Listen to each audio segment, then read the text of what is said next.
ಹುಬ್ಬಳ್ಳಿಯಲ್ಲಿ ನಡೆದ ವಿದ್ಯಾರ್ಥಿನಿ ನೇಹಾ ಹಿರೇಮಠ ಹತ್ಯೆ ಖಂಡಿಸಿ ಬಿಜೆಪಿ ಹಾಗೂ ವಿವಿಧ ಸಂಘಟನೆಯ ಕಾರ್ಯಕರ್ತರು ಪಟ್ಟಣದ ಅಂಬೇಡ್ಕರ್ ವೃತ್ತದಲ್ಲಿ ಬೃಹತ್ ಪ್ರತಿಭಟನೆ ನಡೆಸಿ ಆರೋಪಿಗೆ ಉಗ್ರ ಶಿಕ್ಷೆಯಾಗಬೇಕು ಎಂದು ಆಗ್ರಹಿಸಿ ತಹಶೀಲ್ದಾರ್ ಪ್ರಕಾಶ ಸಿಂಧಗಿ ಅವರ ಮುಖಾಂತರ ರಾಜ್ಯಪಾಲರಿಗೆ ಮನವಿ ಪತ್ರ ಸಲ್ಲಿಸಿದರು. ಪಟ್ಟಣದ ಮೊಹರೆ ವೃತ್ತದಿಂದ ಅಂಬೇಡ್ಕರ್ ವೃತ್ತದವರೆಗೆ ನೇಹಾ ಹತ್ಯೆ ಖಂಡಿಸಿ ಬಿಜೆಪಿ ಹಾಗೂ ವಿವಿಧ ಸಂಘಟನೆಗಳಿಂದ ಪ್ರತಿಭಟನೆ ನಡೆಸಿ ಸರ್ಕಾರದ ವಿರುದ್ಧ ಧಿಕ್ಕಾರ ಕೂಗಿ ತಮ್ಮ ಆಕ್ರೋಶ ಹೊರಹಾಕಿದರು. ಆರೋಪಿ ಫಯಾಜ್ನನ್ನ ಗಲ್ಲಿಗೇರಿಸಲು ಒತ್ತಾಯಿಸಿದ್ರಲ್ಲದೆ ಈ ಪ್ರಕರಣವನ್ನು ಸರ್ಕಾರ ಗಂಭೀರವಾಗಿ ಪರಿಗಣಿಸಬೇಕು ಅಂತ ಮನವಿ ಪತ್ರ ಸಲ್ಲಿಸಿದ್ರು.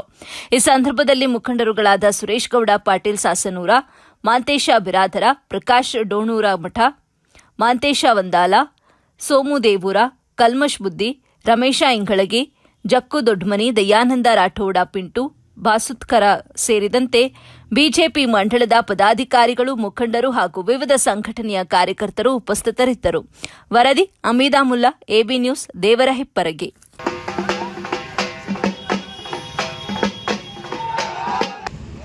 ಹಾಗೂ ಮಾಧ್ಯಮದ ಮಿತ್ರರೇ, ಇವತ್ತಿನ ದಿನ ಬಹಳಷ್ಟು ಖೇದ ಅನಿಸ್ತು.